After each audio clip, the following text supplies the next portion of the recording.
Pag-usapan pa natin ito kasama si Laura Wells, freelance mamamahayag mula Turkey. Laura, salamat sa pagsama sa I24 News English. Sinasabihan ni Pangulong Trump ang mga kaalyado ng NATO na kailangan nilang akuin ang mas malaking responsibilidad para sa kanilang sariling seguridad.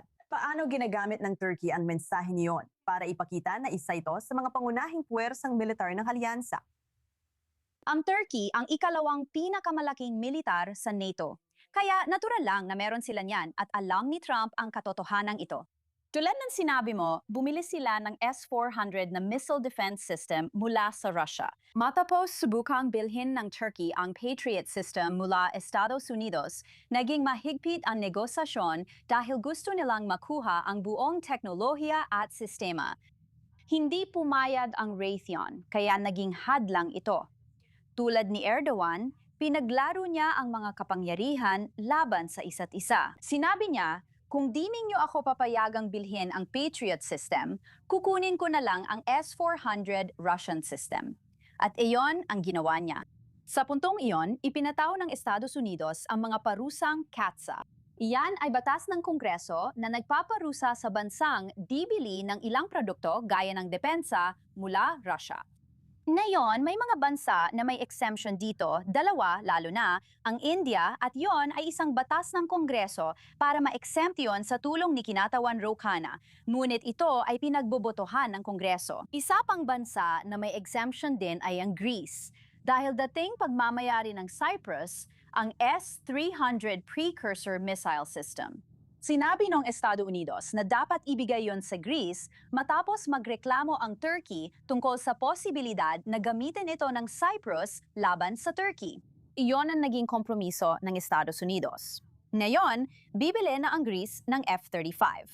Sabi ng Turkey, miyembro kami ng NATO kaya dapat kapareho ng sa Greece na miyembro rin at sa India na hindi miyembro ang mga kasunduan sa amin. Laura, sinabi rin ni Erdogan na sa tamang landas ang Turkey para maabot ang 5% defense spending target ng NATO sa 2030 at magdadagdag pa siya ng $24 na bilyong para sa Steel Dome Air Defense Project. Bakit binibigyang diin ng Ankara ang Steel Dome na yon? Anong banta ang pinaghahandaan ng Turkey? Sa tingin ko, hindi naman ito isang napipintong banta. Bagamat, gaya na alam mo, ang Israel at Turkey ay nagpapalitan ng maanghang na salita at sinasabing banta sila sa isa't isa. Gayunpaman, magiging kakaiba talaga kung mauuwi ito sa totoong digmaan. Sa tingin ko, ang gusto talagang gawin ng Turkey ay lumika ng mas malaki at mas malakas na militar bilang panghadlang. Pero igit pa dyan, si Erdogan ay talagang naglaan ng maraming pananaliksik at kapital sa industriya ng depensa. Sa mismong NATO summit na ito, pumirma ang Turkey at UK ng kasunduang pangdepensa na nagkakahalaga ng $50 bilyon. Kaya isa ito sa pinakamalalaking industriya sa Turkey ngayon at mabilis itong lumalago. Sa ngayon, ang Turkey ang ika-11 na pinakamalaking defense exporter sa buong mundo. At sinabi ni Erdogan na gusto niyang mapasama sa unang 10. Kapag napag-uusapan ang pagdami ng defense system sa Turkey, nagiging mainit ang Israel, Greece at Cyprus sa mas pinalakas na Turkey at inilalabas ang kanilang mga lalahanin.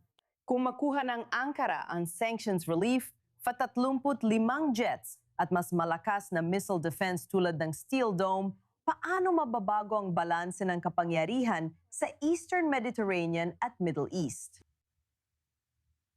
Mahirap sabihin dahil may 19 na bansa na may mga supersonic fighter jet na F-35. Ang Turkey, sa ilalim ni Erdogan at iba pang presidente, ay naging maingat sa giyera mula nang matalo sa unang digmaang pandigdig at hindi rin sumali sa ikalawang digmaang pandigdig. At iyan ay isang pananaw na pinanghahawakan ng karamihan sa populasyon.